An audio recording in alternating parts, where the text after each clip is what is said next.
What is up, everybody? I hope you are having a fantastic evening. It's been a while since I've gone on this late. Most of you know that a lot of my shows usually are at 10, 11 o'clock at night on the East Coast. That's when I start them. But I've been trying to ease back a little bit, come in earlier in the evening, getting a little older. Should probably get better sleep.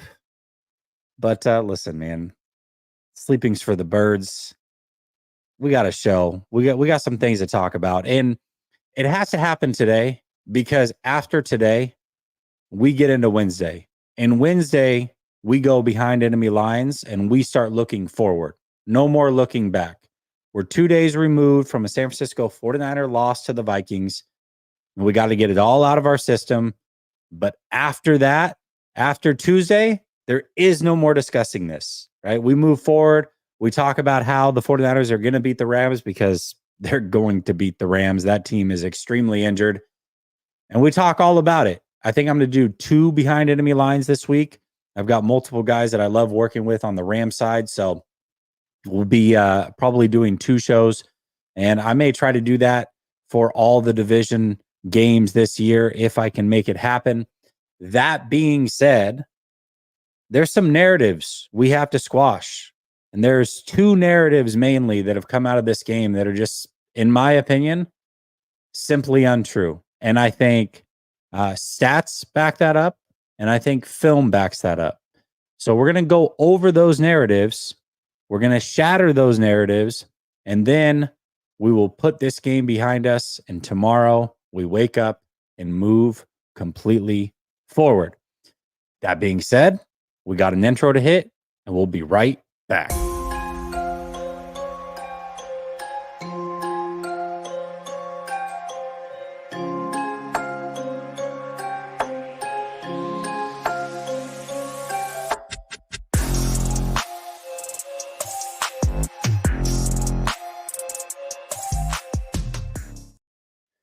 All right. Welcome back to Last Second Sports, where we are giving you our take down to the last second. And it's an odd Tuesday timing show. But like I said, it's to put the past in the past. All right. Now, you all know the conversations that have been happening. They've been happening throughout the fan base, amongst you and your friends, I'm sure. Every forum you enter, whether that's Bleacher Report, Twitter, the chats here at Last Second Sports, or any of the content creators. I'm sure you've heard it happening with the content creators.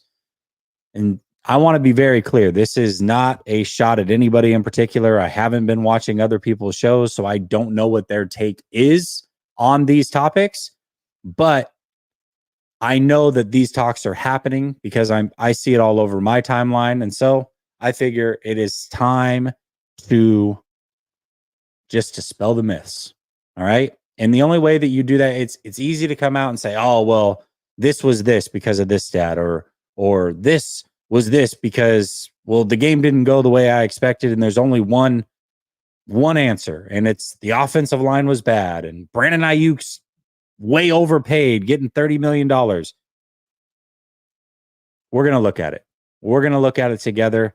The 2 main narratives that have come out of this game are exactly that. The offensive line gave up 6 sacks. What's Brock Purdy supposed to do when he can't be protected? And the other narrative is Brandon Aiyuk can't get separation, just like his counterparts. He's getting paid $30 million. This guy stinks. Well, there's only one way to find out if those things are true, and that's to look at the film. Now, most of you know that we did a film review yesterday, but the film review is mostly following the ball, right? We're watching it one time through.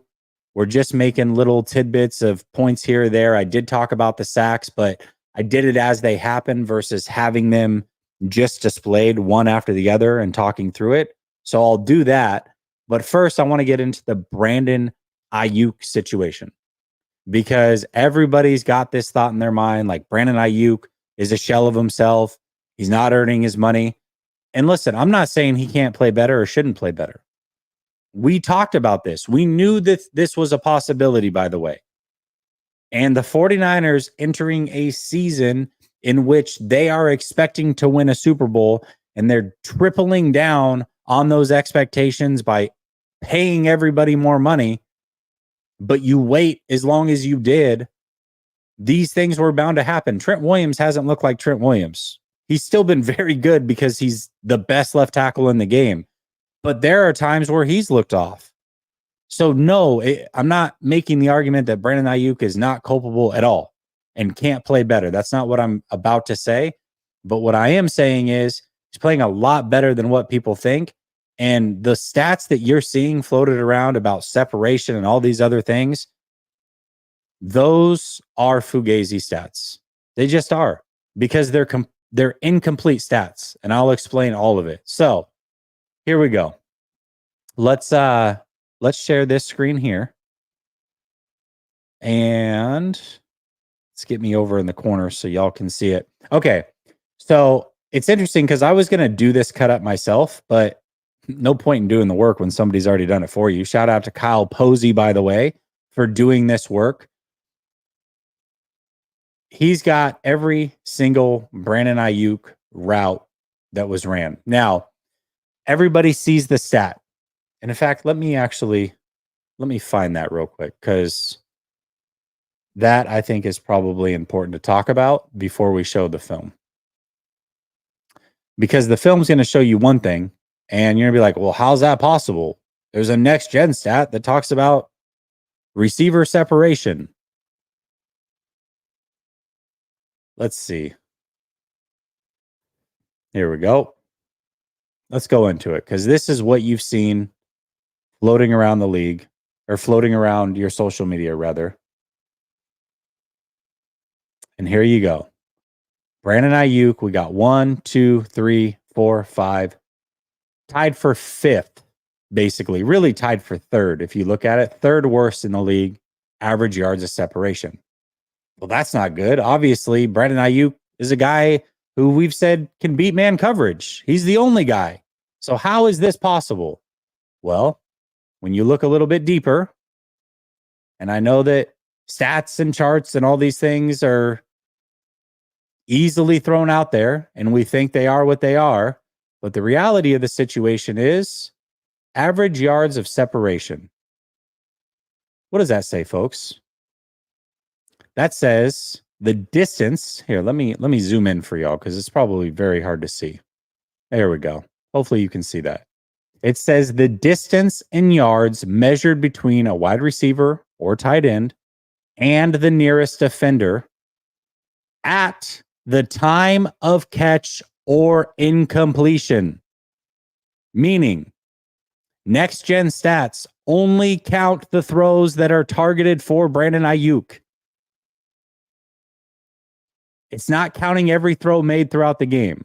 So Brandon Aiyuk, who had 5 targets, multiple targets within 5 yards of the line of scrimmage, where you're not going to get a lot of separation, is not going to have a big yards per separation number. But that's not accounting for the 37 routes that he ran throughout the game and wasn't targeted on 32 of them. So let's actually look at it. Is Brandon Aiyuk getting separation? Because the easy thing is to say, oh, he's 30. He's, 30 million. He's overpaid. You're out of shape. Where are your stats? Stats show your average yards of separation, which we just showed as a pretty bogus stat, really, if you want to break it down. So let's just watch the film. Thank you again, Kyle Posey, for breaking this up. It was something I was going to do, but he beat me to it. And Andy did it better, frankly. I mean, he's got a little blue highlight every time Brandon Aiyuk's about to run a route. It's pretty awesome. So let's watch it.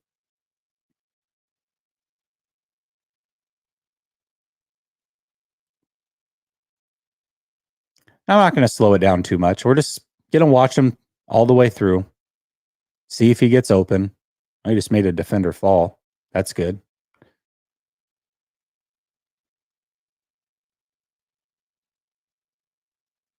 Talked about this one yesterday.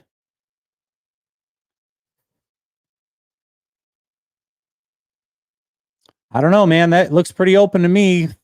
Play after play after play. Doesn't look like 1.9 yards to me.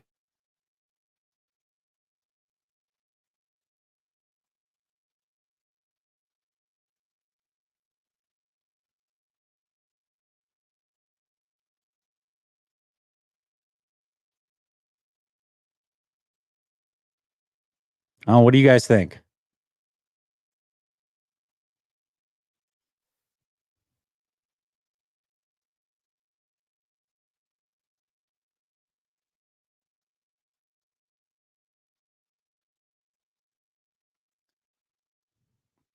There you go. There's all the routes ran by Brandon Aiyuk. To me, that doesn't look like 1.9 yards of separation on his routes. And again, that stat only accounts for when the ball is thrown his way.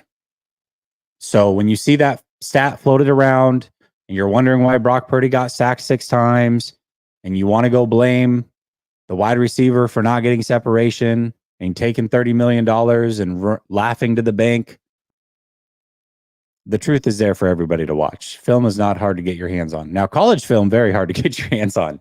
NFL film, not so much. There's multiple avenues out there to get it. Paid avenues. There's even some free avenues out there. So it's there. It's available to you. But that was every route ran by Brandon Aiyuk. That to me is not a player that's mailing it in, not trying, not separating. But again, he does need to play better. I'm not disagreeing with that. Last week, week 1, dude, when Purdy lays it in the perfect place for you to go get a touchdown, you got to make that grab. You have to make that grab. It's a great throw by Brock Purdy. A great throw by Brock Purdy. And you squandered it. Now, luckily, it didn't cost the team anything. They still won the game pretty handily. But then when you fast forward to this week, you have a similar thing happen where he gets very open and Brock doesn't pull the trigger. And both things can be true. One week, you were completely at fault for not getting a touchdown because the ball was thrown your way. It was a beautiful throw and you didn't catch it. The next week, you do exactly what you need to do and the ball doesn't get thrown your way. And somehow he still gets blamed. So I don't know. You tell me. You tell me. Now, yesterday, when we broke down film, we talked about the sacks. I went through them. And today, this here really, really, really backs up pretty much everything that I've seen on film, which is the offensive line is a lot better than what people think that it is, right? Or has been playing better, I should say. Listen, I'm not here to say that Colton McKivitz is a great player or Jake Brendel or any of those things. But as a unit, are they playing better than what I expected at this point? Yes, especially in pass protection. We know that they can run block, but in pass protection, they've played much, much better. And this shows it. You've got 2 grading systems. You've got PFF in their grades, and then you've got ESPN in their win rate grades. This is all pass protection snaps only. Now, if you're in this upper right-hand quadrant, you're very, very good. The 49ers are right there. They're above average in win rate by a good 7-8%. And their PFF grade is right on that line. And when you look at the teams to the right of them, some of them are way down on win rate. Some of them are up on win rate, right? But not as far over on the PFF scale. And overall, when you add their percentages together, they're like right around 9th or 10th. So again, not elite. I'm not making the argument that the offensive line's been elite, but it's been better than what people want to give it credit for in pass protection. And that's 2 data points that show that, on top of what we've seen in the film. So one thing I did do yesterday is I broke down and posted on Twitter, to the chagrin of many Niner fans who hate me, which is fine. But I just want to know what it looks like. So here's all 6 sacks And I've already made my point clear of where I think a lot of the blame goes on. Let's not, we don't even have to go down that route. Okay. What we can do though is we can see if the offensive line just completely gets blown up within a second and there's nowhere to throw the ball, because that certainly isn't happening on these. Here's the first one.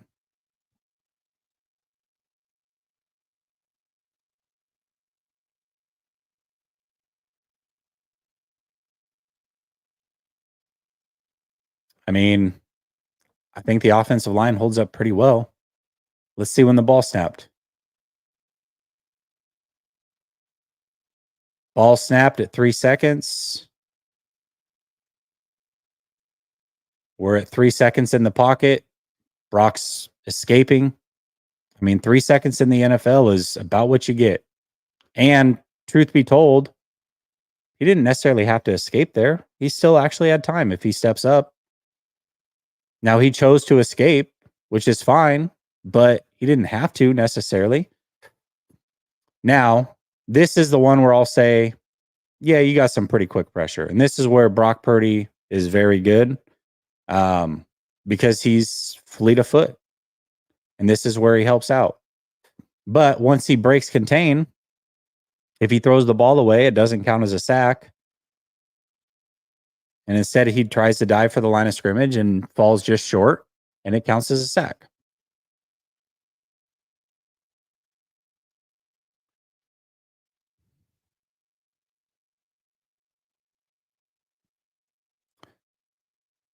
So here he has about 2.5 seconds or so.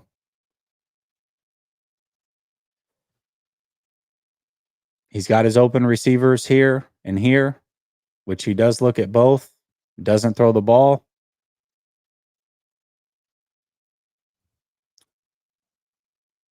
I mean, listen, was the offensive line great protection there? No. But he has time to make some throws. And Brock Purdy, his superpower, the thing that we talk about, what separates Brock Purdy is the mental game, right? That's what everybody talks about.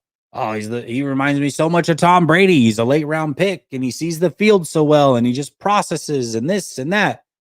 Well, in this game, for whatever reason, and I got to imagine Flores is a big reason for it, because Brock Purdy, after the game, goes up to him and goes, man, that scheme is crazy.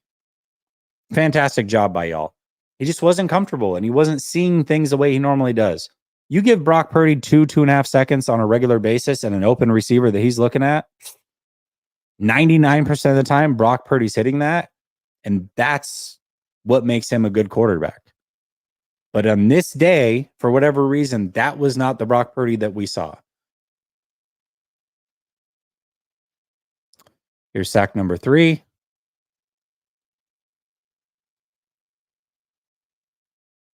Again, he's hot. But he knows this pre-snap. He knows that they've got 5. He's going to be hot. He knows it. And that's why he looks at Debo here. He pump fakes to Debo, but he doesn't release the ball. And Debo even looks around. Look at Debo. Debo even looks around like, was somebody near me? Like, why wasn't the ball thrown? He's shocked. Sometimes throughout a game, you're going to be hot.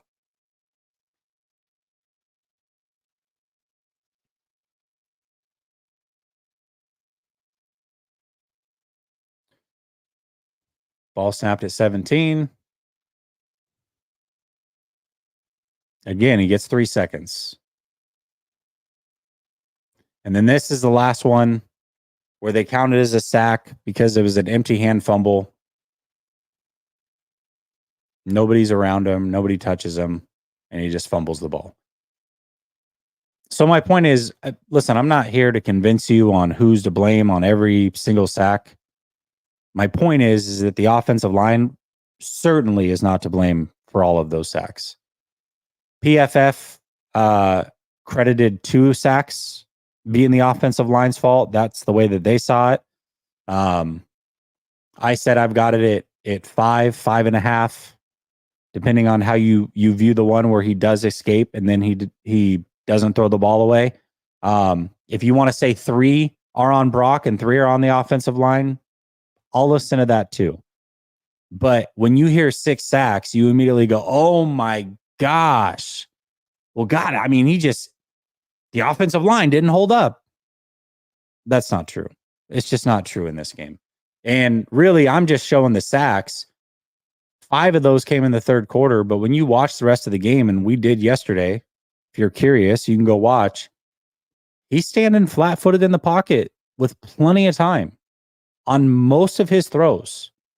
The offensive line is better or doing better than what we all expected. Oh, yeah, here's the receiving chart that everybody was looking at. Here you go. Brandon Aiyuk, separation, 2.21 yards. That was this week, but overall is at 1.9, which is tied for third worst in the league. But again, we went through that. We dispelled that. What other narratives are there to dispel? Those are the 2 ones that I've seen everywhere. I mean, I'll say this, Kyle Shanahan, I'm not putting the whole game on him, but there were some things that he needs to clean up. What did they lose? 23-17? If they, let's see, 23-17, you had that final drive where you go down and you kick a field goal. They didn't run hurry up at all in that drive, which was a lot of wasted time. I think you're in a scenario, let's see, you lose by 6. Yeah, I guess it probably doesn't matter. You go for 2, what have you. But yeah, I mean, you've got the not hurrying up. The run game in the second half was not great. Very good in the first half, but in the second half, they were able to kind of stifle the run. You start out the game with 4 straight passing plays. Kyle definitely could have been better. You go for it in the weirdest 4th downs. I mean, 2 of them I was fine with. That first drive where they went for it on 4th down, they ended up getting the first down. Then they went for it on 4th down near the end zone, 4th and goal. They don't get it. I still agreed with that. I didn't have an issue with it.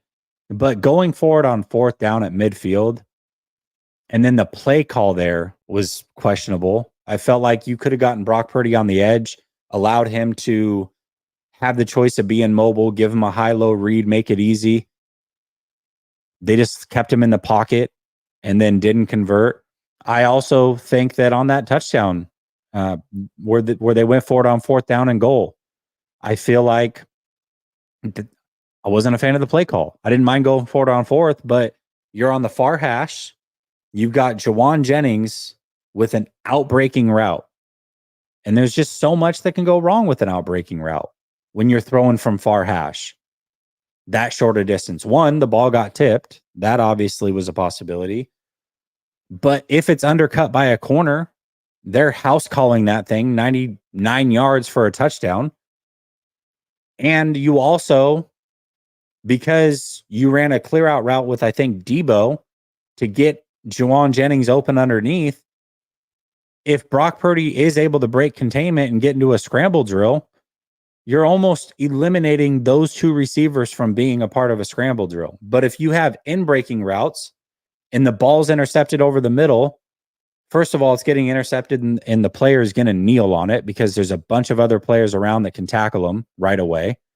So it's going to be a kneel. It's not going to be a house call. If Brock Purdy breaks containment because nobody's open, at least everybody can now kind of be a part of a scramble drill. I just felt like the play call on that one could have been better. So, Kyle certainly knows he can be better. And for whatever reason, listen, you got Schwartz, you got Spags, and you got Flores. Those 3, Kyle Shanahan cannot beat for whatever reason. When was the last time he beat any of those guys? Flores, to my knowledge, is 3-0 against him. He was the head coach of the Miami Dolphins when they beat the piss out of us the year after the 49ers lost in the Super Bowl.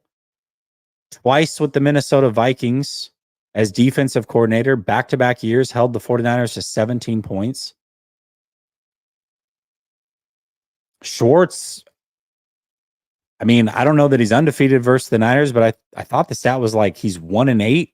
Shanahan's 1-8 against Schwartz or something like that. And then we know that Spags and that defense in Kansas City, they've beaten the 49ers twice in a regular season. They've beaten them twice in a playoff. And we'll see how it goes again this year. But Kyle Shanahan's got to be better against these elite defensive coordinators, right? If you're an elite mind, an elite play caller, an elite play designer, then you cannot lose every time you go up against an elite defensive play caller. So, I mean, those are things that just have to get better, and we'll see how it is going forward. But for me, again, tonight was Tuesday, day before we turn over the week, the day before we move on to the Rams, and just looking at the narratives that have been thrown out there and doing my best to dispel them. Because I think that they're lazy narratives with no film to back it up and lazy stats at that to back it up. So, yeah, I mean, does anybody have, let's see if I can find it real quick. Let's see. Shanahan versus Schwartz. Jim Schwartz is 8-1 against Shanahan. 8-1. And that was before they played last year. So he's 9-1. So to my knowledge, you've got Schwartz 9-1. You've got Spags 4-0. And you've got Flores 3-0. So that's 16-1 against Shanahan. Those are the elite defensive coordinators in this league. They're 16-1 against Shanahan. I mean, dude. Now, luckily, we've got the Minnesota Vikings, we've got the Cleveland Browns, and we've got the Kansas City Chiefs that have those coordinators. The Vikings, they just played. They're not playing the rest of the regular season. They don't play the Browns, and they do play the Chiefs. So he's got a chance to right that wrong against Spags and win that game. And if he doesn't, oh well, you're not going to face those guys on the AFC side unless you make the Super Bowl. And we'll see how Minnesota's season goes. Maybe you do have to go against Flores one more time in order to get to the Super Bowl if Minnesota continues on this path. And that, again, will be a tough matchup, as we've seen. But you're not playing these guys week in and week out. There's not many defensive coordinators in this league that can do what those guys do and that have the players to do what those guys do. But those three in particular, 16-1 against Shanahan, I mean, if you're the best offensive play designer and play caller in this league, the way that people credit you to be, or number two, what have you, against your best competition, you cannot be 1-16. You just can't. Because that doesn't say what people want you to be. All right, Dave says, what up, Dookie Shoes? Dookie Shoes. He says, like and subscribe. I appreciate you, Dave. Brother Bob says, late second sports, you flushed the toilet at least? Yeah, listen, what you guys don't know is on that Roundtable Sports, right after we do a pre-recorded for Thursday. And so that just kept running long and long and long. But eventually I was like, you'll see if you go watch that show. I left early. I'm like, I can't just keep pushing this back. It's already 11 o'clock on the East Coast. Dave Barclay says, Jesse, did you watch the Chappelle show? Are you talking about when it was out, when we were younger? Heck yeah, dude. That's the Chappelle Show might be the greatest comedy show ever on television. And there's some good ones. Like In Living Color was amazing. I grew up on A Living Color, but the Chappelle Show was different. Like you do realize that he pushed the limits. I'm pretty sure it was the first episode that they put out when he was Clayton Bigsby. I want to say that was the first episode that they ever aired. He was legitimately trying to push the limits as far as they would go. So, yeah, Chappelle Show was the best. The absolute best. Dave Barclay says, you sound like the white guy in the house full of black people, and everyone says, I. And the white guy says, all right. I can't think of it now. Are you talking about on the Chappelle Show? I don't know. That's not sounded familiar to me. Was it maybe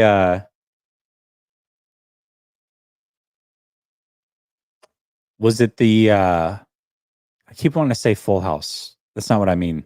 Real World. Was it the Mad Real World, maybe?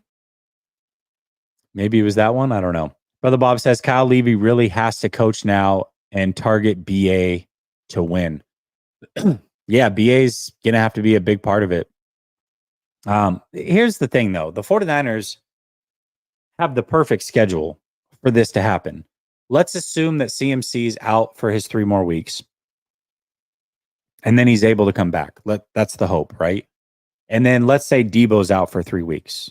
So for the next 3 weeks, you don't have CMC, you don't have Debo. You're going to get Hufanga back, so that's going to be helpful. And then you play the Rams, who have been missing pretty much their whole offensive line. Now, the offensive line is healthier this week than it's been, much healthier than it was last week, but it's still banged up. You're still missing 2 starters. There's no Puka Nacua. There's no Cooper Kupp. Their 2 best corners to start the season are out, and their starting safety's out. There's no reason that you should lose to the Rams. I get Debo and CMC. Those are big losses. But none of those wide receivers, even with Debo out, that they currently have, would sniff a 49ers lineup at all. So the 49ers should win that one. Then you've got the Patriots, which the Patriots defense is formidable, but they lost arguably one of their best defenders for the season. He just tore his pec, and they can't generate any offense. So you're probably going to win that one. And then you have a division game against the Cardinals team. The offense is very complete, but the defense, there's a lot to be desired over there. So I think that's a winnable game as well. Really, the 49ers could still come out of this 3-0 and then get everybody back healthy.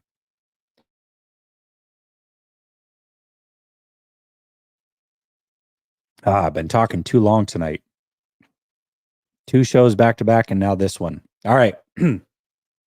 Dave Barclay says, Kyle is the best. Can't even say it. Trade Kyle. I'm not going that far, but he needs to be better. Yes. Clayton Bigsby. Dave Barclay says, yes, Mad Real World. Worked in a smoothie shop. That one, the Making the Band, MTV Cribs, just all of them. All of them. Dave Barclay says everyone. Yeah. There's so many things I'd love to say, but I don't want to get demonetized on this one. Cryptic says, is there a scoring issue with the Niners? New York held the Niners to 6 of 6 field goals with like a TD, and Minnesota only 2 TDs since the Chiefs. We got around 17 points when we lose. I still think you're talking about 3 games against good defenses. And this is, to me, also the CMC effect, right? You've got CMC, who accounts for so many touchdowns. Mason's done a fine job in the run game. But as a pass catcher, CMC really opens things up. I think if CMC plays this last week, Brock Purdy, who played very out of character, much credit to Flores and that defensive scheme. But I think he played out of character as far as just pulling the trigger when guys were open. That is not normally what you get from Brock Purdy. I think if CMC's in that game, he's much more comfortable. Much more comfortable.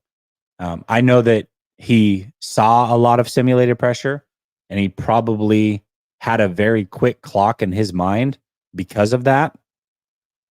But there were plenty of times where the pressure just never came the way that he probably expected, and he just wasn't executing at the same level. But I think CMC really, really helps with that. All right. And then Jamal, what's up, Jamal? He says, considering that Spags, Schwartz, and Flores have done to Shanny's teams over the years, are you concerned with Mike McDonald over the next several years? Yeah, I am. Yes, absolutely. I don't know that a team with Geno Smith concerns me a ton. That's just being real. And that defense has a lot of very good players, but they're not fully built to his liking. I think they're a couple linebackers short from what he really wants it to be, but I assume that they'll draft those players over the next couple of years. But yeah, Mike McDonald, as Seattle, I would assume with a lot of very good young players, ascends a little bit talent-wise, and the 49ers come back to the pack a little bit talent-wise. Yeah, I think that Seattle can pose a lot of problems over the years with McDonald. I think it's a lot of fun. I think if you've got Gannon, who's a defensive coach, he's trying to build that defense over in Arizona, and they're probably a draft or two away from being where they want to be. You've got McDonald, who we know is a very good defensive coach himself, and he's got some talent over there in Seattle, and he's still building. And then you got Shanahan, obviously the offensive guy, and you got McVay, the offensive guy. I think you can have some really fun divisional matchups over the next few years. I think that there's a lot of fun to be had in this division, and I think that there's a lot of 50-50 splits throughout the course of upcoming seasons with some of these teams. And it'll be fun to watch these coaches match wits with each other, because you've got some of the best offensive and defensive minds in this division. I think it's going to be a lot of fun.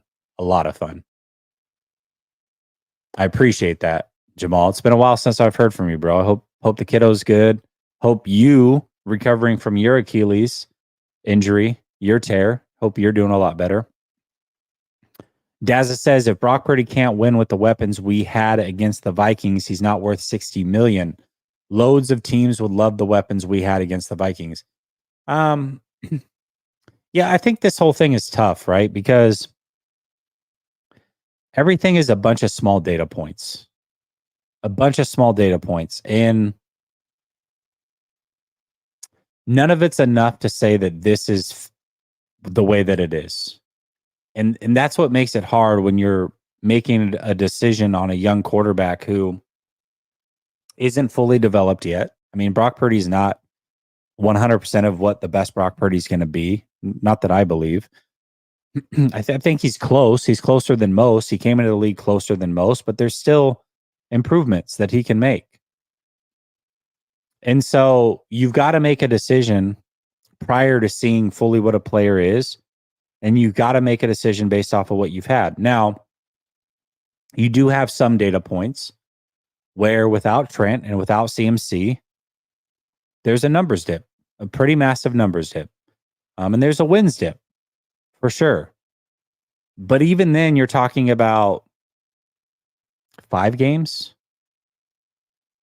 I mean, so far, 5 games. Now, you might get 3 or 4 more throughout the course of this season.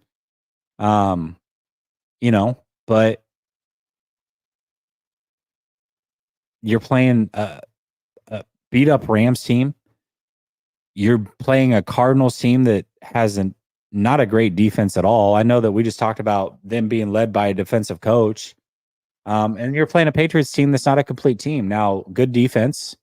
I expect that maybe they'll be able to do some things defensively, but I don't expect the 49ers to lose this. So now what are the data points? Let's assume I'm right and the 49ers win these 3 games and Brock looks really good in 2 of the 3. Okay. And he looks not awful, but okay in the 3rd. So now your data point is 8 games.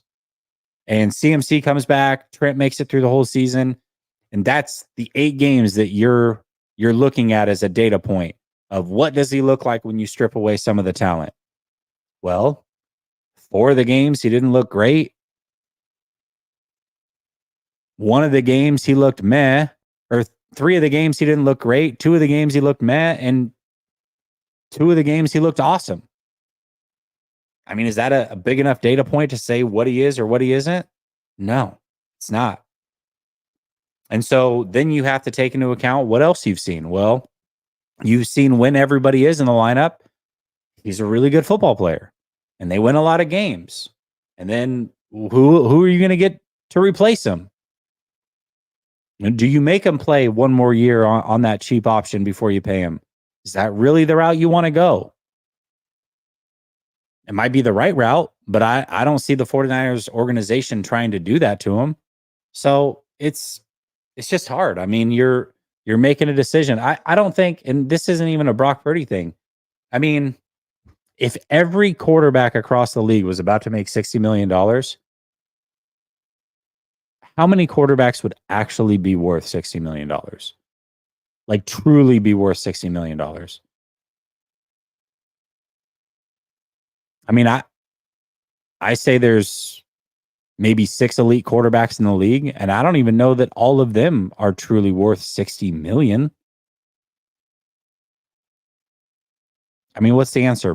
Mahomes, Allen, like those are 2 guys that you've seen put up big numbers with almost no weapons. So you know they can do it. Burrow, you haven't seen him do it. He's had elite receivers around him, and he's been injured. Now Lamar, you've seen do it without elite weapons and put up big numbers, but even then, it's not like they're winning a Super Bowl.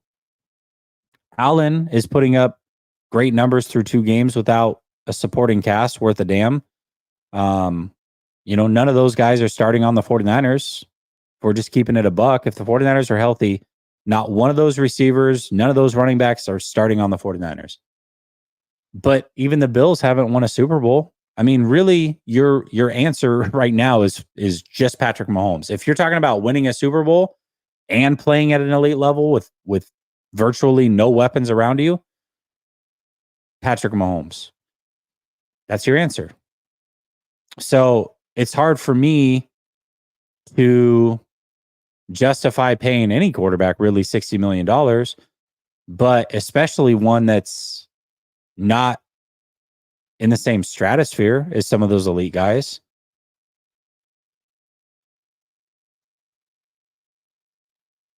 So I don't know. That's just me. But I think if it were up to the 49ers, they would they'd pay him right now if they could. TNT 46 Dog says, nice video, Jess. Thanks. Cardinals will be tough. Yeah, I mean, they're going to be tougher. Kyler Murray is no joke when he gets rolling. If he gets some confidence in him, he's a supreme athlete.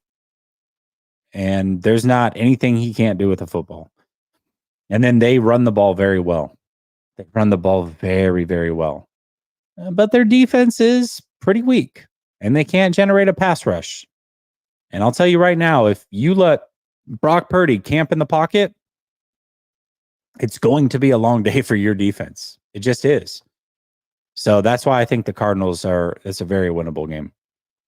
Ricky Williams says, if I'm Brock, I'm using the opportunity to show I can lead the offense. You have to show you can win and lead to justify this massive contract. All eyes on Brock. I don't think that's unfair to say. No, I don't think it's unfair to say.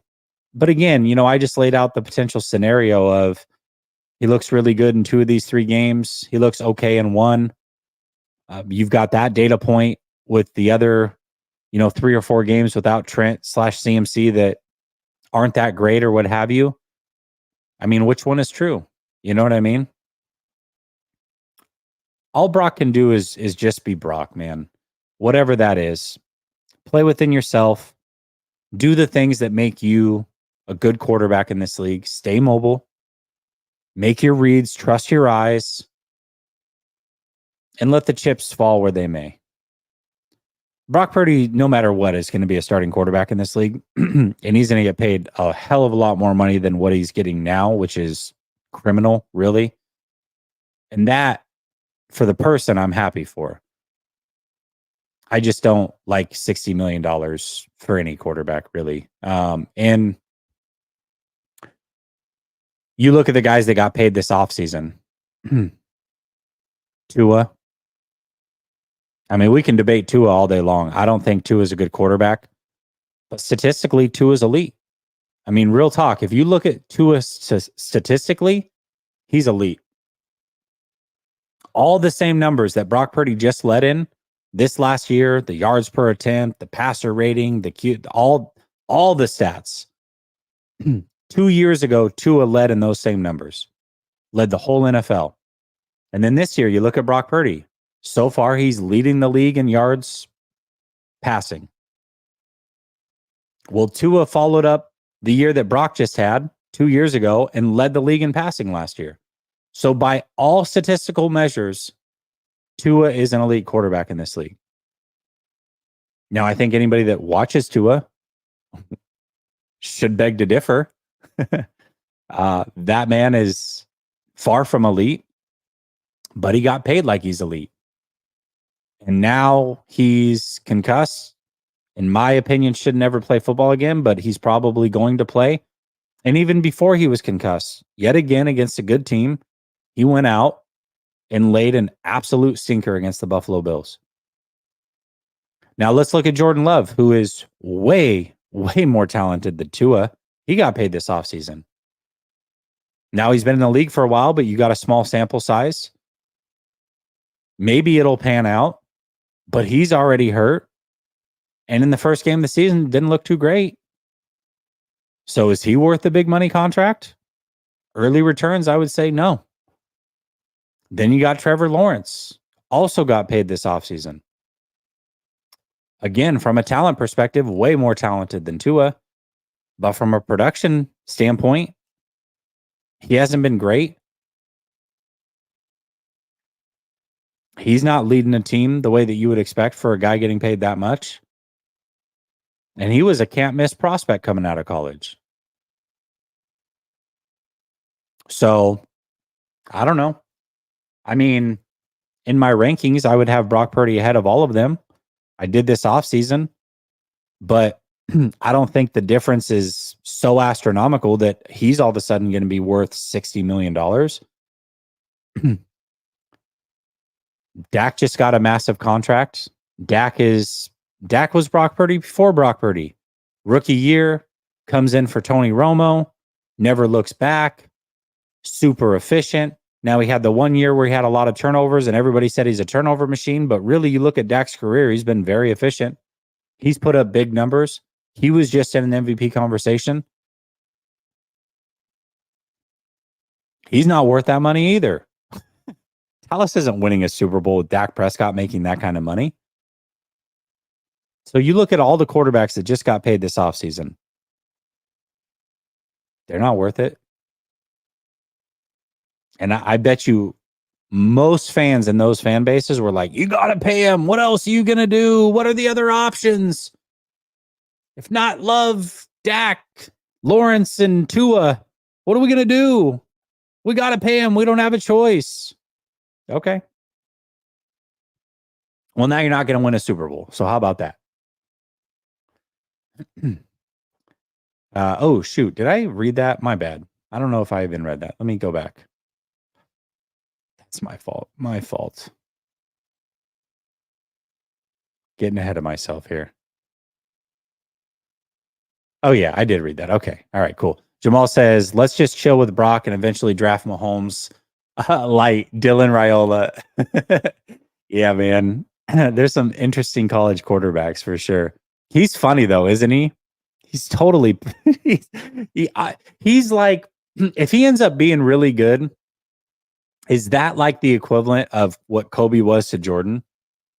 Where it's like you've patterned your every mannerism, the way you talk, the way your hands are placed when you walk, the way you played your game, everything was patterned after Michael Jordan. If he ends up being good and he patterned everything after Patrick Mahomes, that would be pretty funny. That would be like he would be the Kobe to Jordan, basically. Dazza says small sample size, sure, but if Brock Purdy gets 60 million, he won't have the weapons he had against the Vikings. Yeah, no, I agree with that. I agree with that. It's totally fine. Now, listen, I think if the sample size, if he looks awful in all three of these games, right? And then we know what it looked like against Minnesota. We know what it looked like against Cleveland and then Minnesota last year. What was the other game where they didn't have Trent Williams? The Bengals. It's like, all right, well, now you got a 6-game sample size of him just not looking good at all. Like not even close to who he is when these guys are there. Okay, maybe I'll listen. But if it's like 3-3 or 4-3 or whatever that number is, dude, how are you going to say definitively one way or another what it is and what it isn't? You're not. You're going to pay him and then you're going to find out. And hopefully it's the good side. Jeebus says that rollout throw downfield that Stroud makes and that Caleb threw an interception on because he didn't have enough arm is a test on whether a guy deserves 60 million. I think Caleb has enough arm. I just think that it was a bad decision. I don't know if distance wise he didn't gauge it right. Listen, I love CJ Stroud. I said he was the best quarterback in that draft. He's the only quarterback that I've said is a for sure can't miss prospect over the last since Herbert was drafted. Herbert was drafted after Allen, right? Herbert was the last one I said that about. And before that, it was Allen. So Allen, Herbert, and CJ Stroud. Like those are guys that when they play good, I'm very happy because those are 3 guys that I said can't miss prospect. Now, a lot of people said that about Caleb Williams. I mean, I didn't see it on film. I didn't know what made him much different or better than Justin Fields. Now, maybe I'll be wrong, but early returns, way too early returns to say what he is or what he isn't. Kind of looks like Justin Fields a little bit, right? Trevor Lawrence did at one point to me look like a can't miss prospect, but when he came out, he had regressed for like 3 straight years. So it was tough to say. And then you knew he was going to a bad situation. It's like, I don't know what that's going to look like. So there are other quarterbacks that I thought would be good. Obviously, I thought Trevor would be good. You guys know I thought Trey would be good. Who else did I think would be good that hasn't really been great? I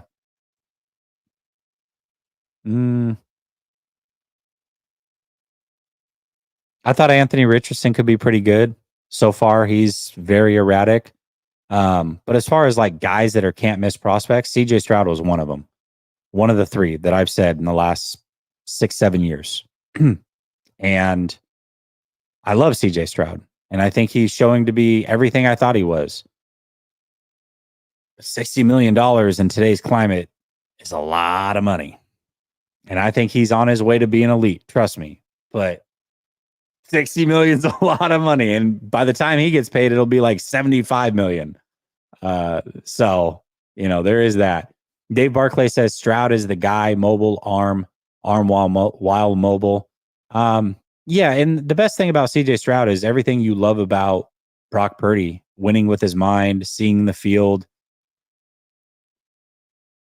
CJ Stroud does all that. He just does it with a bigger arm and a bigger frame.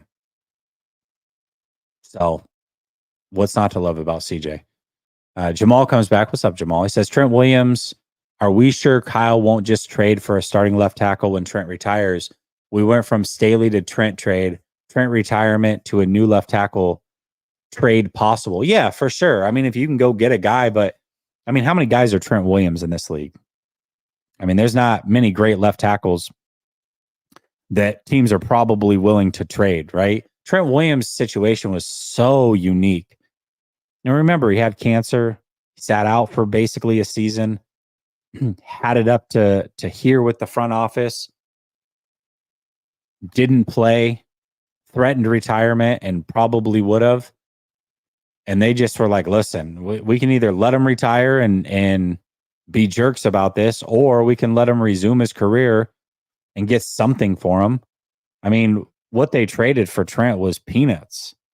So if you do trade for somebody of Trent's caliber and those circumstances aren't there, you're giving up a first rounder or multiple first rounders to get it done. So you're then depleting the draft cupboard once again to go make it happen. When you traded for Trent, you didn't deplete much of anything. You just got a major come up, virtually nothing. So that would be the difference if they're able to even do that. SoCal Ram 88 says, you know what QB isn't that good? Herbert. What has he done coming into the league and has had weapons, etc.? Some guys aren't worth the money. Well, I mean, I think we just made a case that pretty much every quarterback's not worth the money outside of Mahomes and maybe Allen. But listen, we can do the Herbert debate if you want. I've done this one a million times. When Herbert came into the league, first 3 years in the league, put up more points than any quarterback had ever done through league history for their first 3 seasons. Unfortunately for him, the defense gave up more points than any defense in NFL history through a quarterback's first 3 seasons. So I don't know. I mean, a lot of people look at wins and that's how they judge a quarterback. That's fine. That's not how I judge a quarterback. I go off of eye tests. There's not a play, a throw that Justin Herbert can't make. Justin Herbert, for the most part, takes care of the football. He's got a ton of come from behind wins. He's just been under the circumstances of really bad code. Now, this is the difference, right? You've got a poor ran organization in Jacksonville and Carolina, for example. Now, Trevor Lawrence has looked competent, not worth being paid, but he's looked competent as a quarterback. That's a testament to him being in that organization. And he just got paid. Then you got Bryce Young, who I don't know that he's as bad as what he's shown to be. I mean, that situation is awful over there, but he's done nothing to look anything close to a starting level quarterback. Like, there are hardly even flashes. You could go through his whole catalog and you'll find maybe 10 throws where you're like, oh, that was a good throw. Like, there's almost nothing there with him so far. Herbert with an awful defense, and we can talk about it. I mean, in fact, here, let me see if I can find it, because I've done this argument many times. But we know the defense is as awful as it can be. We know the coaching's been as bad as it could be. And he's still produced. He's still produced. He's still put up numbers. He's still done what he's needed to do. And then let me see if, and again, stats aren't everything. The first to tell you that. However, the stats back up the eye tests. And I'm sorry, I'm stalling here a little bit because I'm trying to find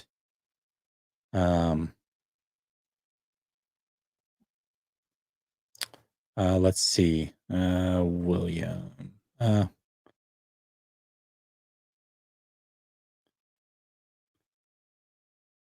See if I can find it. Because I just did this like a week ago with somebody on Twitter.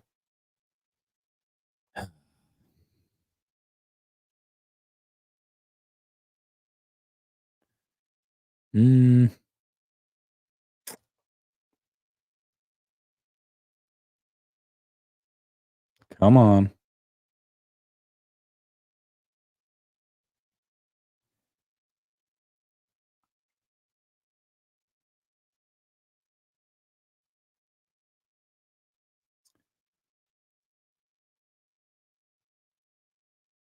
Shoot, I don't know that I'm going to be able to. Oh, here we go. Here we go. Okay. Glad I found it. Okay. So, yes, he had good weapons. Okay. But in the years he's had those weapons, are you ready for this? Keenan Allen missed 11 games throughout the course of that stint with Justin Herbert. Austin Eckler missed 9 games throughout the course of that stint with Justin Herbert. And Williams missed 19 games. So you're talking about over a full season for Williams, 2/3 of a season for Allen, and over a half of a season missed for Eckler. So yes, he's had weapons for sure, but those weapons have been often injured. So you mix in bad coaching, you mix in a bad defense. I mean, if you judge quarterbacks solely off wins, sure, Herbert hasn't done anything, but if you look at what he's responsible for and what he's been able to produce despite pretty poorly ran franchise, a lot of quarterbacks would have crumbled in those situations, and he didn't.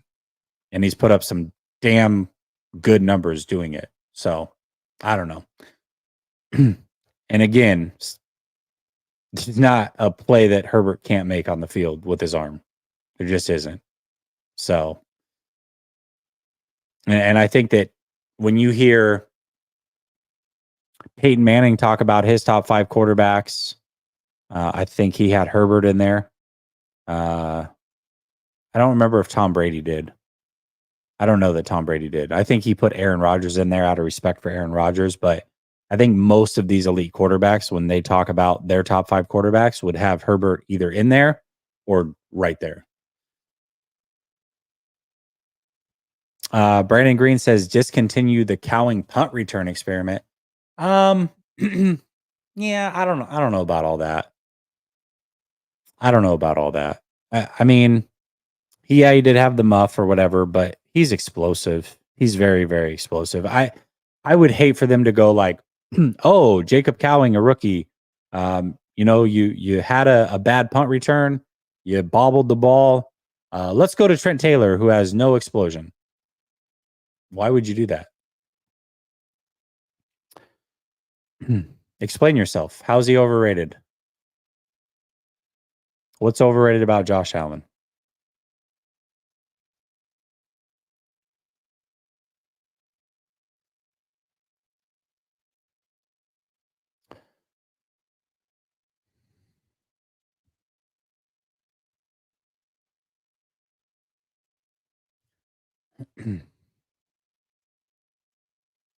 uh,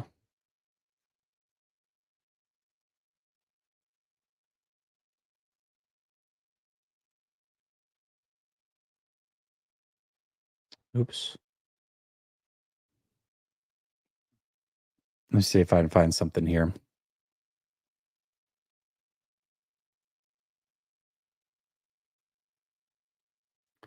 Oh, come on.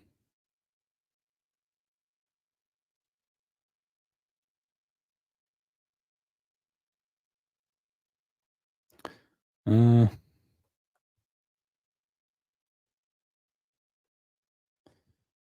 oops.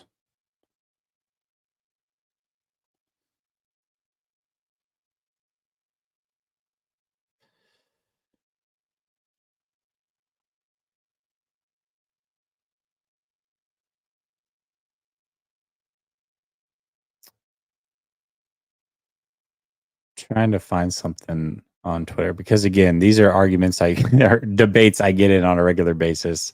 On a regular basis. And I can't stand them. But I do it every time. I fall for it every single time. I do.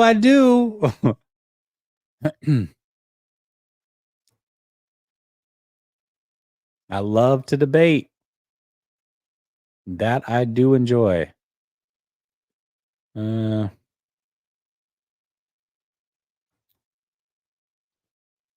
Here we go.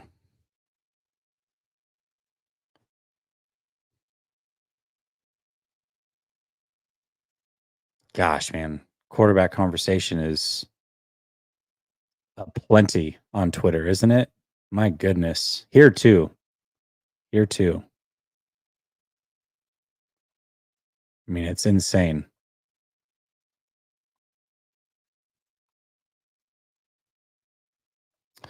Ah, whatever. I'm not going to find it. Let's see what he said, though. Let's see what he said. See what Dylan's answer is.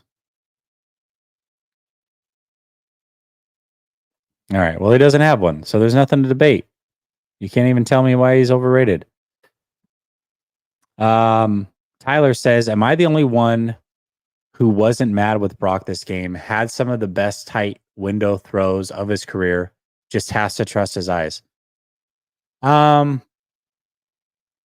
don't know that anybody should be mad with how he played. I think that he played out a character, and I think that's okay to say. I mean, do I?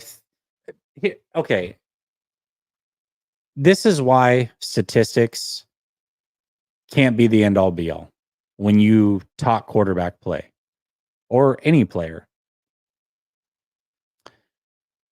Brock Purdy, by all statistical measures, had a better game versus the Vikings than he did against the Jets. But how many of you honestly left those games thinking that Brock Purdy played better versus the Vikings than he did the Jets? Show of hands. You think he played better versus the Vikings than the Jets? Because I don't think he did, and I don't think it was particularly close. I think he played way better versus the Jets. Now, statistically, not better at all. Passer rating, yards, whatever, touchdowns thrown. But Brock Purdy, I think, played a lot better in game one. And this is why statistics are like so hard to make an argument based off of unless you're actively watching these guys. It's, you know what I mean?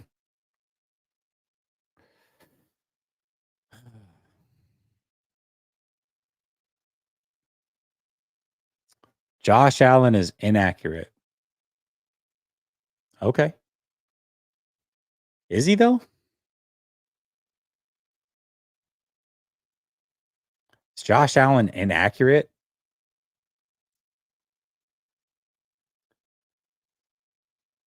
Well, listen, and I don't think that completion percentage is the end all be all for accuracy. We can look at on target throws if you want, but here's this completion percentage since 2020: 69%, 63%, 63%, 67%, and almost 74% this year.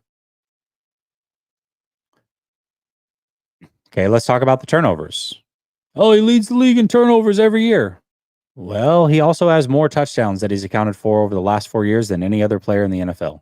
That includes Patrick Mahomes. And what you want from your quarterback is whatever they show you in the regular season, you want them to be better in the playoffs, right? I mean, you would all agree there. Most quarterbacks, when they get to the playoffs, their numbers take a dip. Most people would say that if they don't have Allen number 2, they probably have Joe Burrow number 2, would be my guess. Go look at Joe Burrow in the playoffs. Go look at his touchdown to turnover ratio. Josh Allen has 27 total touchdowns and 6 total turnovers in 10 playoff games. I don't think that that's a turnover machine. I mean, last year against the Chiefs in a game that he lost, again, because people look at quarterback wins. Oh, you can't get past Mahomes. Nobody's gotten past Mahomes. No team other than the Bengals. And Joe Burrow wasn't great in that game. The defense was really good.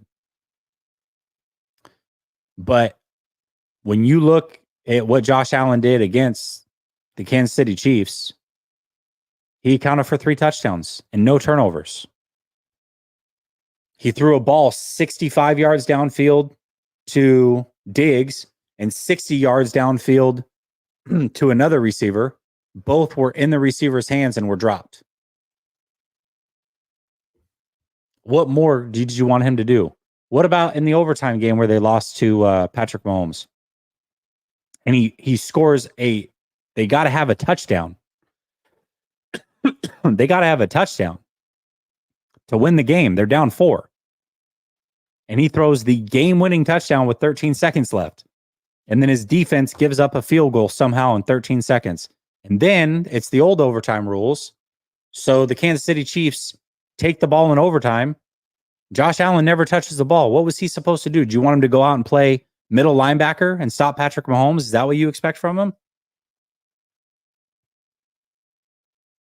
I think he's lost to Kansas City 3 times in the playoffs. But when you go look at the numbers, him versus Patrick Mahomes in those games, he actually is better statistically than Patrick Mahomes. And if you actually watch those games, he was every bit the player that Patrick Mahomes was in those games. Every bit the player.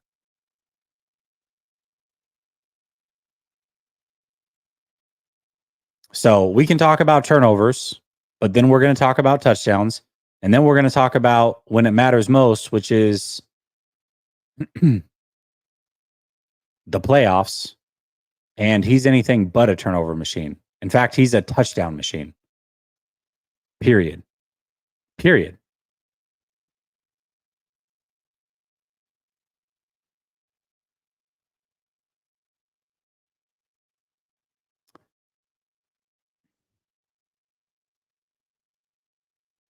And if he's inaccurate, again, completion percentage is not everything. Sometimes you complete passes and it's not the most accurate throw, but 65% completion in the playoffs.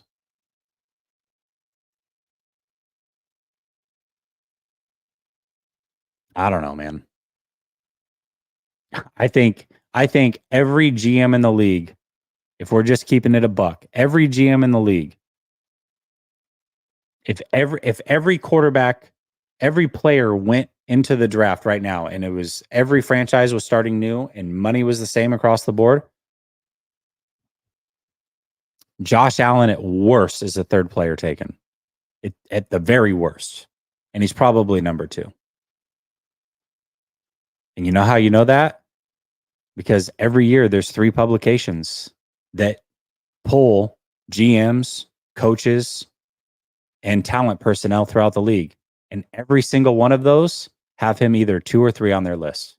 Every single time. Every single one, every single time. So, and these are the guys that are paid to do it.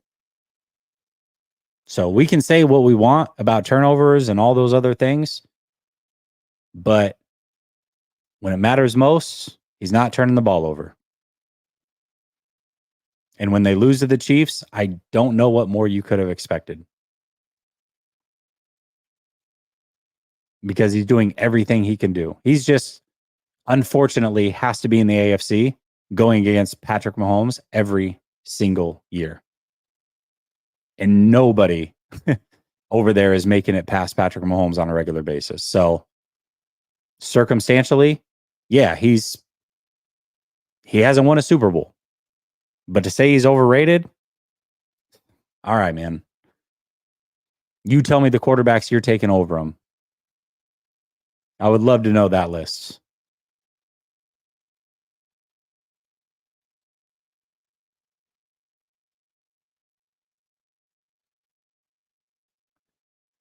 Would love to know that list. I don't know that Burrow's done, by the way, either. You know that Joe Burrow is 1-9 in the first 2 weeks of the regular season in his career? That's a weird stat, huh? Isn't that a weird stat? 1-9 in the first 2 weeks of the regular season. It's weird. So I don't know that that he's done. I don't know that he's done. Dude, you're so weird with this, Steve-O. Like, what do you want to talk about? With what? God, dude. Let it rest. What is there to talk about?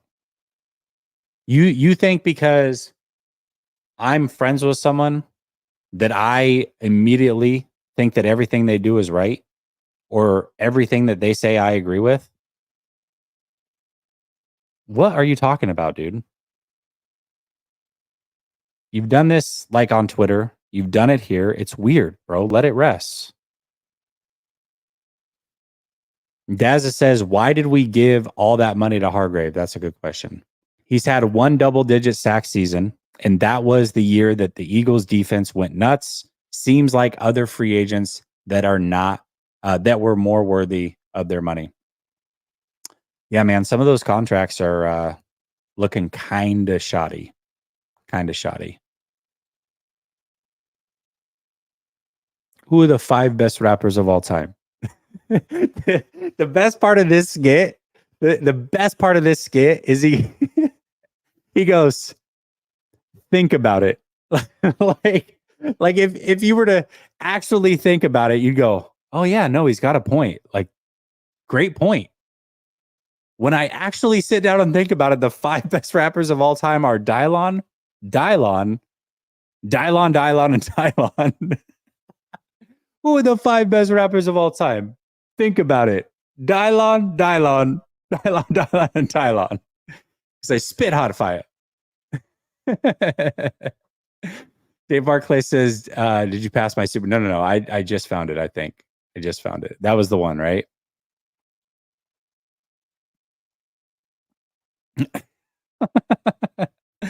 Oh my gosh. What's your theory? Because I'll tell you exactly why I lost it. I was doing a call-in show, and I used to bring people on camera. And the moment I brought somebody on camera, they showed a pornographic picture. And then by the time the show was over, I lost my channel because somebody did that. So what's your theory? I'd love to hear that. What's the theory? Dave Barclay says, you got it, Dylon. Yeah. Yeah, no, I think it's fucking hilarious. That was so fun losing my channel, losing monetization, losing a year plus worth of work. No, that was funny, dude. So I would love to hear the theory. Because I'm sure it's a good one.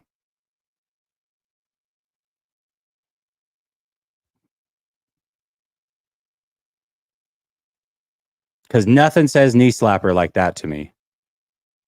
So good. That was so fun, dude. That was, oh my God. I couldn't, in fact, I was just laughing the other weekend about it.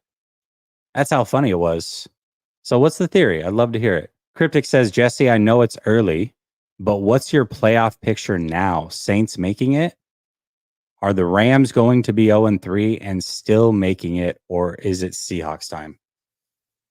Man. It is early. It is very early, but the Rams are about to be 0-3. Rams are about to be 0-3. And I don't know that there's an end in sight for them, man. I don't know that there's an end in sight.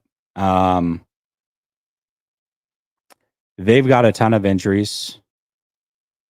They've got like 7 players on IR. You can only bring back so many of those guys.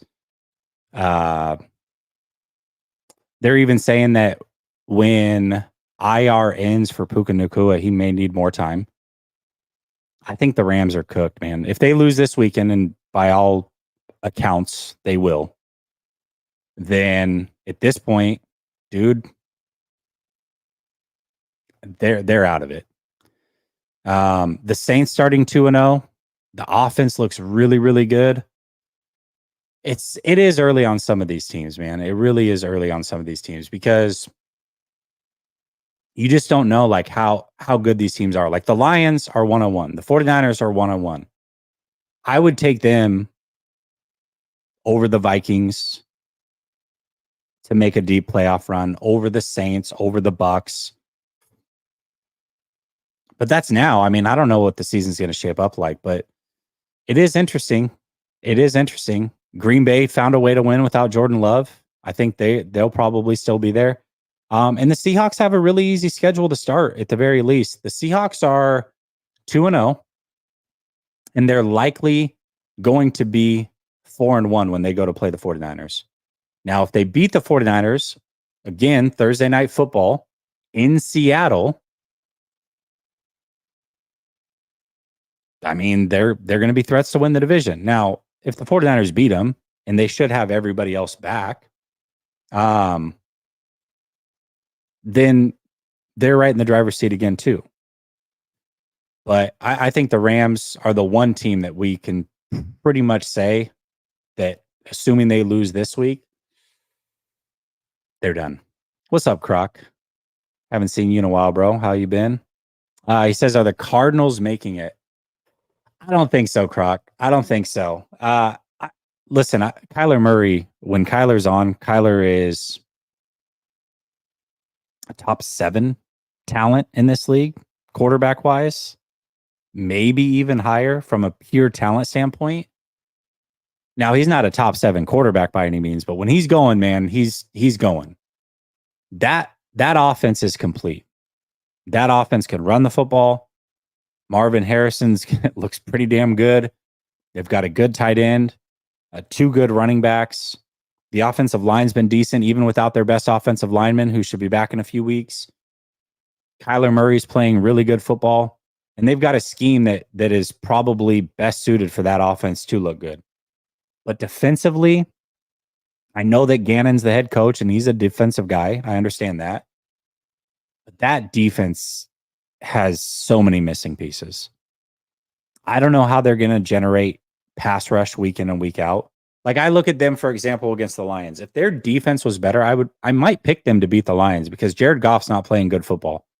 Jared Goff looks like 2020 Jared Goff or whatever it was before the Rams traded him, and he just was not looking good.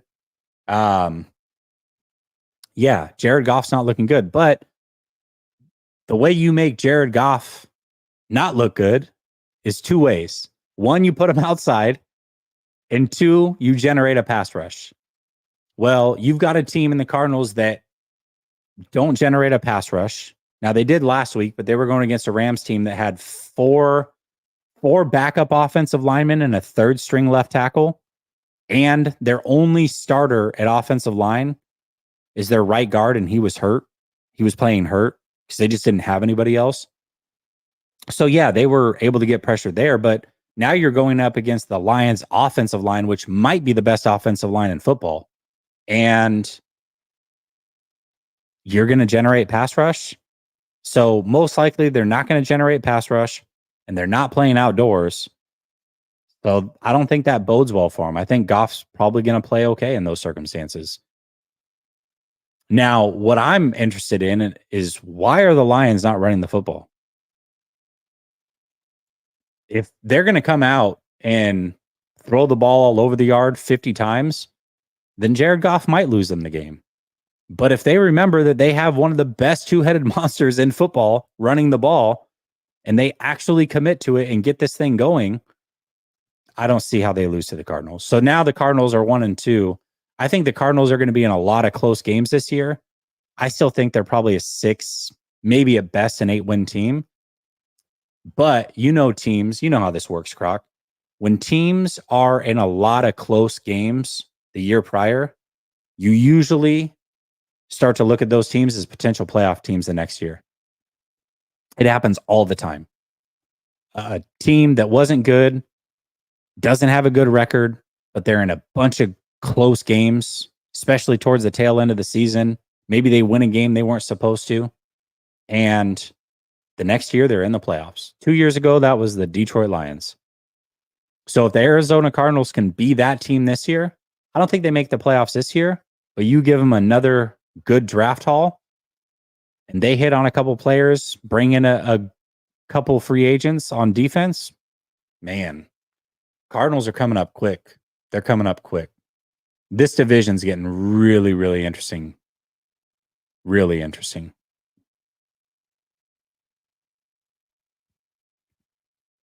No, it's just stupid. I don't understand it. It's weird, but whatever. And the crazy thing is like, and I've told this to Steve-O, like, he's been on the channel for a long time. Like, I really appreciate his support, but like the last month has been a really weird turn towards me for whatever reason. I don't understand it. He's got his reasons, I'm sure, but I just think it's weird overall. I appreciate the support. I definitely was rocking with Steve-O for a long time, but last month it's been strange. Got that one. Got that one. Frank Tom Ocean says, shout out to the GOAT, Jesse, and the boys. Thank you, Frank Tom Ocean. Really, really appreciate you. And then 49er Vito says, we better win. It's our home opener at Levi South. I hope you're doing great as well, Jesse. Let's go Niners. Listen, we're going to win the game. You know why we're going to win the game? Because I'm in attendance. And I am 7-0 in the Shanahan era when I attend games. So, and also, my guy Roscoe, him and Chris are going to the game. They're 9-0 when they attend games together. They're going to be there as well. So if I'll just lay this out there, if the 49ers lose to a depleted Rams team that has way worse injuries than the 49ers do. I know it's not great. I know no Debo, no Greenlaw. Huff might play, might not. No CMC. On the surface, it sounds bad, but trust me, the Rams are in a way, way worse spot injury-wise. Way worse. So when you factor that in, and you factor it's basically going to be a home game fan-wise for the 49ers, and I'm going to be at the game, as are Chris and Roscoe. I mean, if the 49ers lose this, you might as well just say the season's over. No, I don't want to actually say that, because if they lose, I'll be so hot. If I fly across country and they lose that game, I'll be pissed. Pissed.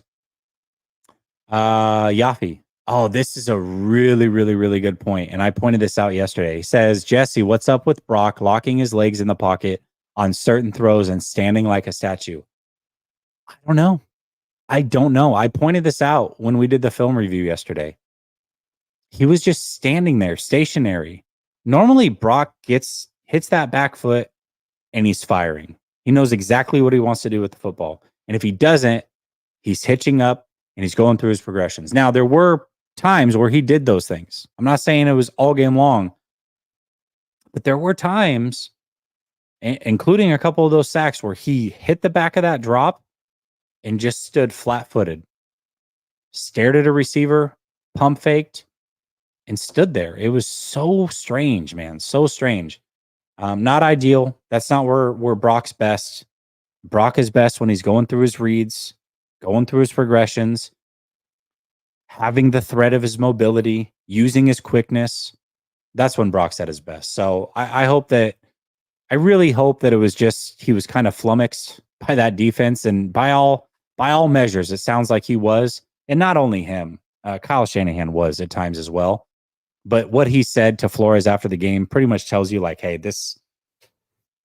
you guys got me. You guys had the better scheme today. It is what it is. We'll see you at a later date, potentially. But I think Brock going forward is going to watch that film and really, really be hard on himself. And I think the Rams, with all their injuries, are tailor-made for Brock to have a massive game and look really, really good. So I expect that he does.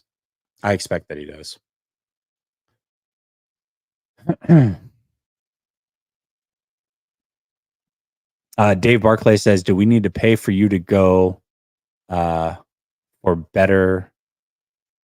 Pay for me to go for a better record. Yeah. You guys need to buy my way to every game. Hey, I was at the NFC Championship. I'm just saying, if I was in the building for the Super Bowl, things might have got a little bit different.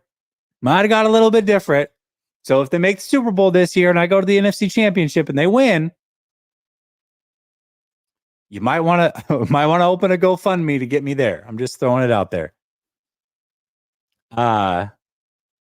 SoCal Ram says, I'll be there. It will cancel out. What is your record, SoCal Ram? What is your record? I gotta know. GoFundMe. Yeah, I'm saying. No, there's no beef. I don't even know what Steve-O looks like. Yeah. How can you have beef with somebody you've never talked to in person? Absolutely no beef. The Smitty, Jesse, I could see McVay losing on purpose to get the number 1 pick. Don't put it past him. Yeah, the problem is, well, never mind. I was going to say they have a win and they don't. So that's not true. The Carolina Panthers do exist. I don't know if you can try to be worse than them. I don't know that you can be worse than them, even if you try. I don't know. They're really, really bad. Really bad. And I think week 3 is probably too early to start that whole thing. And I think as long as Matthew Stafford wants to play football, and if they know that he wants to play football, he's still a very capable quarterback in this league. Yeah, I'm going to bring Jake on for sure tomorrow, behind enemy lines. And then Thursday, I think I'm doing a second behind enemy lines. And I've got my guy from LAFB, who I've done the show with 3 years running. So I couldn't not do the show with him. He'll be on Thursday. So we're doing 2 behind enemy lines this week, 2 of them. Who are they playing? No. And no, it doesn't matter who they're playing. Don't even tell me who they're playing. No, they're not winning. They're not winning.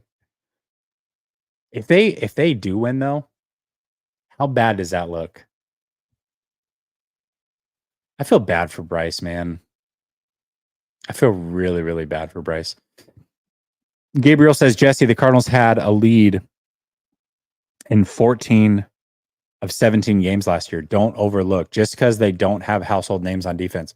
No, I'm not overlooking them. I hope I'm not giving off that vibe that I'm overlooking them. I know it sounds disrespectful when I say 6 to 8 wins, but I truly mean it. Like, they're going to be competitive in all of these games. They just are. That offense is going to keep them around. And because they have a defensive-minded head coach, he's going to have a good scheme. It just, at some point, talent wins out. And I feel like there's enough talent around the league that they're just going to come up short in enough of the games. But next year, the Cardinals are going to be a threat to win the division. They are. Assuming that they can add some things through the draft and have a good free agency, like, yeah, I could see them for sure being a threat next year. So I don't want to put off the vibe that I'm sleeping on them by any means. SoCal Ram said, I think the Rams and Niners splitting games, Rams, and will eventually get healthy. Yeah, I think if the Rams get healthy, then that second game becomes much, much tougher. Go back and watch the beginning of the video, Swole. We kind of broke it down. He's actually been pretty open on a lot of these. You haven't been to a Rams-Niners game, but how many Rams games in the McVay era have you been to, and what's your record? Because if it's not at least 7-0 and you have a loss, I don't know that it cancels it out. Oh, okay. Well, there you go. There's the beef. The non-beef. He's a supporter of mine. He just doesn't like that I'm friends with certain people. That's fine. I mean, you don't have to like my friends. I mean, technically, you don't even know them. And you don't really know me either. But you have been a supporter since the beginning. So I appreciate you for clarifying things. 49ers Vito says, here's $5. You're closer to a Super Bowl ticket. All right. We're going to get there. Yeah, check it out, man. You may not agree fully, but I think you'll see some good things. Niner Gang says, Jesse, have you seen Debo and BA's podcast? I did see it earlier. If you don't have nice things to say, don't say anything at all. So I'm not going to give my opinion. Smiley says McVay wants Sanders. Oh, dude. You think Sanders is worth a top 3 overall pick? I don't know. I think he's good. I don't know. Until I watch film, I guess. I'm not going to say what he is or what he isn't. There is some good quarterbacks in this draft, though. at least prospects. We'll see what they turn out to be. And once I actually break it down in the offseason, I'll see what I really think of them. But just on paper, it seems like there's some good ones. SoCal Ram says 6-0. The Niner game will make us okay. So you're 6-0 in the McVay era. I'm 7-0 in the Shanahan era. Something's got to give, man. Something has got to give. Ooh, man. Your standings in the back got the Titans in first. Oh, do they really? Oh, yeah, yeah. Yeah, what the hell?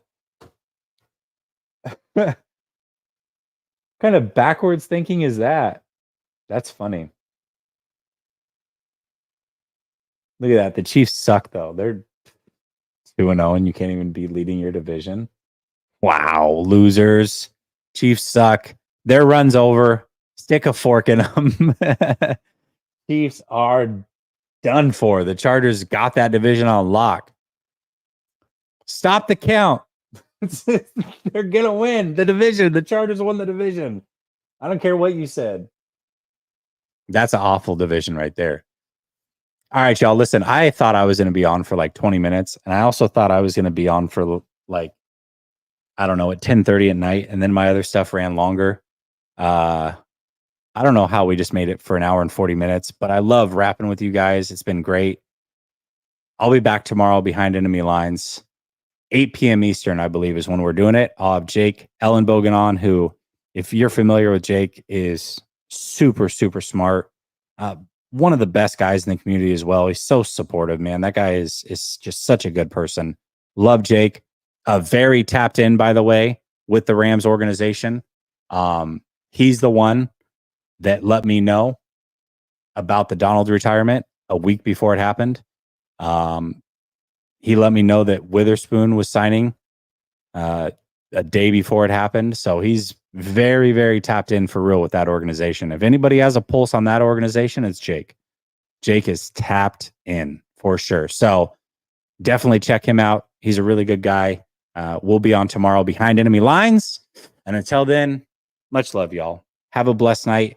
Oh, and real quick, check out Underdog Fantasy, sponsor of this channel. Link is in the description. You can get your free coin up to $1,000 on 50% deposit match when you use my promo code, and your one free pick this week. It is CeeDee Lamb, guaranteed winner if you pick CeeDee Lamb using my promo code. That's it, man. Thank you so much, Underdog, for being a great sponsor. Thank you guys for being great supporters, and I'll be back tomorrow. Much love. Peace.